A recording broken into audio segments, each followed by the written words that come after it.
Welcome back, Dr. Stay. Thank you. When we were talking about some things that come from your book, Secret Gateway to Health, we got into the fact that there's a connection between heart disease and missing teeth. I wonder if you would explain that and tell us what we could do if we are in a situation where we have 4 or 5 or 6 teeth that are missing, to be able to replace those teeth in the best way. Now, actually, I want to correct you on one thing. Heart disease is connected to inflammation, which is more related to gum disease. Okay, go ahead. But very likely, if you have inflammation and gum disease, you're going to lose teeth. So in a way, they are connected.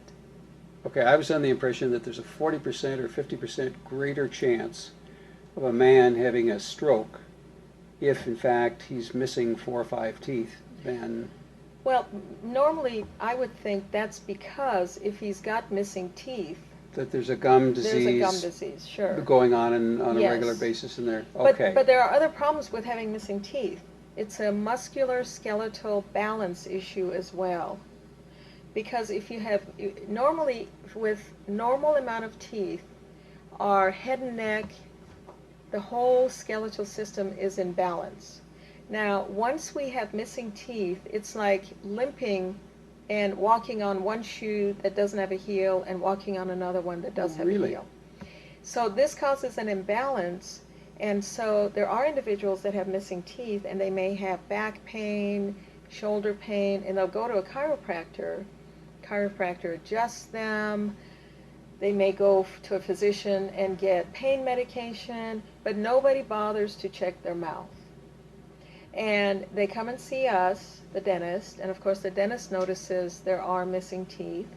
And the way to deal with that is bring about balance in the mouth by correcting the missing teeth, replacing them.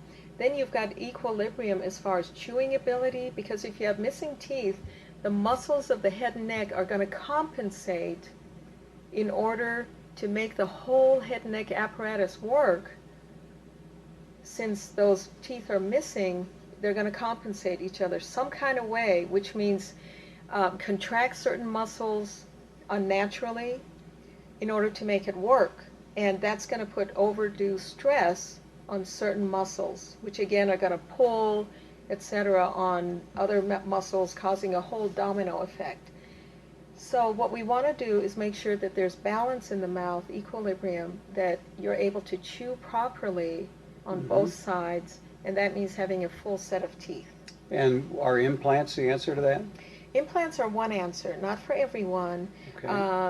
Even though nowadays so many great implants are being developed where just about anybody can get them. In the old days, if you didn't have strong bone, you couldn't have implants. But nowadays they've even come with bone grafting or certain implants that aren't even embedded in the jawbone. They're more on the surface so that they can be stable. So implants are wonderful. They are a wonderful option. There are what we call crown and bridge, which is just think of a bridge, a missing teeth, using 2 teeth on either side as an anchor, putting a false tooth in the middle.